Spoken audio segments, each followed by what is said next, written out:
नमस्कार दोस्तों, study in पर आप सभी का स्वागत है। दोस्तों, इस जज के घर से जब से बहुत सारा कैश मिला है तब से पूरे देश में एक चर्चा का विषय बन गया है कि क्या ऐसे जजेस को सरकार को हटा देना चाहिए। बहुत सारे ऐसे केसेस हैं जो मीडिया में नहीं आती हैं और इनफैक्ट इसमें भी पूरी कोशिश की गई है, क्योंकि मैंने रिसेंट में ही न्यूज पढ़ा था जिसमें बताया गया है कि पुलिस जो चीफ है उनका कहना यह है कि कोई कैश ही नहीं मिला था। तो आप समझ सकते हैं कि कानून के साथ ये लोग कैसे खेल सकते हैं, क्योंकि कानून का सबसे ज्यादा ज्ञान तो इन्हीं के पास है। हम और आप तो इतना जानते भी नहीं है, बट ये लोग एक्सपर्ट हैं इसमें, so they know how to play with laws. तो ये चीजें ये लोग बिल्कुल जानते हैं। लेकिन फिर भी हम इस वीडियो में बात करेंगे कि अगर किसी जज को भारत में हटाना हो, चाहे वो हाई कोर्ट का जज हो, चाहे सुप्रीम कोर्ट का जज हो या चीफ जस्टिस ऑफ इंडिया हो, तो क्या प्रोसेस है इनको हटाने के लिए और क्या क्या तरीके होते हैं, क्या हमारा कॉन्स्टिट्यूशन इनके बारे में कहता है, सबको जानते हैं एक एक करके। तो सबसे पहले दोस्तों, इनको हटाने का जो पूरा एक प्रोसीडिंग्स होता है, जो पूरा प्रक्रिया होता है, उसको बोलते हैं हम इम्पीचमेंट प्रोसीडिंग्स। इसमें दोस्तों सबसे पहले आपको समझना है कि कौन ऐसे ग्राउंड्स हैं, किस बेसिस पे इनको हम हटा सकते हैं। तो दो ही बेसिस दिया गया है हमारे कॉन्स्टिट्यूशन में। देखिए, कॉन्स्टिट्यूशन की जब भी हम बात करते हैं तो इनको हटाने का दो आर्टिकल है कॉन्स्टिट्यूशन में। पहला है 124 यानी 124, वो बात करता है सुप्रीम कोर्ट के जजेस के बारे में, और जो मैं सुप्रीम कोर्ट के जजेस का नाम ले रहा हूं तो उसी में आ जाते हैं चीफ जस्टिस ऑफ इंडिया। उसके बाद सेकंड नंबर पे आता है 217 आर्टिकल, वो बात करता है हाई कोर्ट के जजेस के बारे में, उनको कैसे रिमूव करना है, हाई कोर्ट के चीफ जस्टिस को कैसे रिमूव करना है। तो 124 और 217 ये दोनों बात करते हैं रिमूवल ऑफ जजेस के बारे में। तो दो ही ग्राउंड दिया गया है कॉन्स्टिट्यूशन में। पहला ग्राउंड होता है इनकैपेसिटी। इनकैपेसिटी कहने का मतलब यह है कि फिजिकली या मेंटली आप अब उस अवस्था में नहीं है, उस स्थिति में नहीं है कि क्या करें, आप अपने ड्यूटी को डिस्चार्ज करें। आप या मेंटली अनफिट हो गए हैं या फिजिकली अनफिट हो गए। तो ये पहला कंडीशन है। तो दूसरा कंडीशन आता है मिसबिहेवियर का। मिसबिहेवियर का सबसे बड़ा एग्जांपल यही है। मिसबिहेवियर का मतलब ये होता है कि आप जानबूझ के गलतियां करते हैं, जैसे कि घूस ले लेना, ये जानबूझ के आप लेते हो। जजमेंट को बदल देना, दोषी को निर्दोष बना देना, निर्दोष को दोषी बना देना, इधर उधर हेरा फेरी कर देना, ये सब क्या करते हैं, आप जानबूझ के करते हैं। ये बोलते हैं हम लोग मिसबिहेवियर। अब सबसे बड़ा सवाल है कि ये जो मिसबिहेवियर है, इनकैपेसिटी, ये तय कौन करेगा, कौन बताएगा कि ये सच में ये किए हैं। क्या पुलिस बताती है, क्या वो इंक्वायरी करके बताएगी? तो आंसर है नहीं।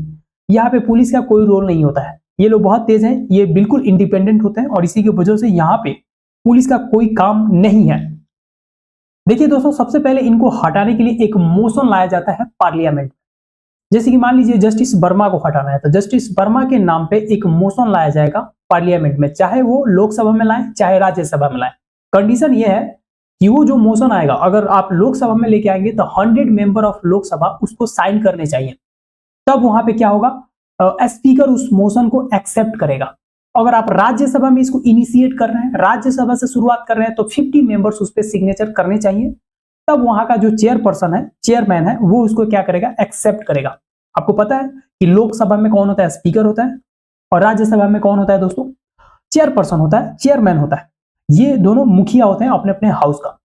तो ये जब कंडीशन पूरा हो जाता है 100 और 50 का, तो ये जो मोशन होता है एक्सेप्ट कर लिया जाता है। जब मोशन एक्सेप्ट हो जाता है उस हाउस में, तो वो जो हाउस का मुखिया होता है एक कमिटी का संगठन करता है, एक कमिटी बनाता है, और उस कमिटी का काम क्या होता है कि वो इंक्वायरी करेगा कि जो भी आरोप लगाए गए हैं उस जज पे, वो आरोप सच में सही है या गलत में उनको फंसाया जा रहा है।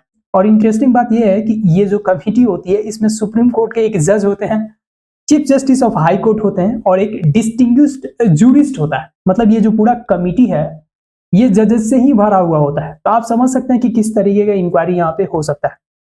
यहाँ पे भी जरूरी है कि हम एक इंडिपेंडेंट अप्रोच लेके आए। उसके बाद ये जब कमिटी संगठित हो जाती है, पूरा इंक्वायरी करती है, इंक्वायरी में अगर इस कमिटी को सच में लगता है कि ये जो व्यक्ति है, ये जो जज है, वो सच में गलत है, वो सच में ऐसा काम किया है, तो फिर क्या होता है, उस हाउस में बिल को इंट्रोड्यूस कर दिया जाता है, जिसका नाम है रिमूवल बिल।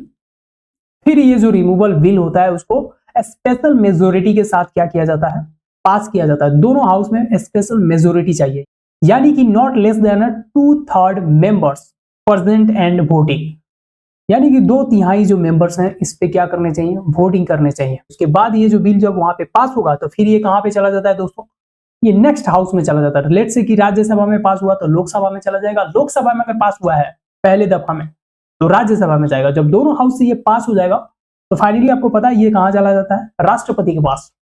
और फाइनली यहाँ पे राष्ट्रपति क्या करती हैं या करते हैं, सिग्नेचर कर देते हैं अपना। और जब सिग्नेचर कर देते हैं तो दिस इज द फाइनल मोहर, और ये जो स्टैंप लग जाता है यहाँ पे, तो उस जज को क्या कर दिया जाता है, यहाँ से हटा दिया जाता है। तो उम्मीद करता हूं आपको बिल्कुल क्लियरली ये समझ में आ गया होगा कि इसको हटाते कैसे हैं, आर्टिकल्स क्या हैं, संविधान क्या कहते हैं। लेकिन एक बात यहाँ पे समझने वाला है और जानने वाला है, डिस्कशन करने वाला है इनफैक्ट, क्या आपको लगता है ये जो पूरा प्रोसेस है, इसके वजह से हमारा जो जुडिशियरी है वो ताकतवर होगी या उसकी ताकत में कहीं ना कहीं कमजोरी हो सकती है इसके कारण? क्योंकि जो इंक्वायरी कमेटी है वो कहीं ना कहीं क्या है, यहाँ पे जजेस के द्वारा ही इंक्वायरी किया जाता है। दूसरी तरफ देखा जाए तो एक बहुत बड़ा लेंदी प्रोसेस है इनको हटाने के लिए भी। और वैसे ये वेल नोन फैक्ट है कि जो परिवारवाद है, अगर हमारे भारत में आपको नेपोटिज्म देखना है, परिवारवाद देखना है, तो वो देख सकते हैं हम जुडिशियरी में। बॉलीवुड को कुछ देर के लिए आप भूल जाइए, सबसे बड़ा परिवारवाद, सबसे बड़ा लॉबिस्ट जो है वो है जुडिशियरी में। एक दूसरे को देखभाल कर लेते हैं ये लोग। बाकी उम्मीद करता हूँ सारी चीजें आपको समझ में आ गई होंगी। तो अगर आप इस चैनल पर नए हैं तो चैनल को सब्सक्राइब कीजिए, अपने दोस्तों के साथ जम के शेयर कीजिए। तो मिलते हैं फिर नेक्स्ट वीडियो में, तब तक के लिए अपना ख्याल रखिए।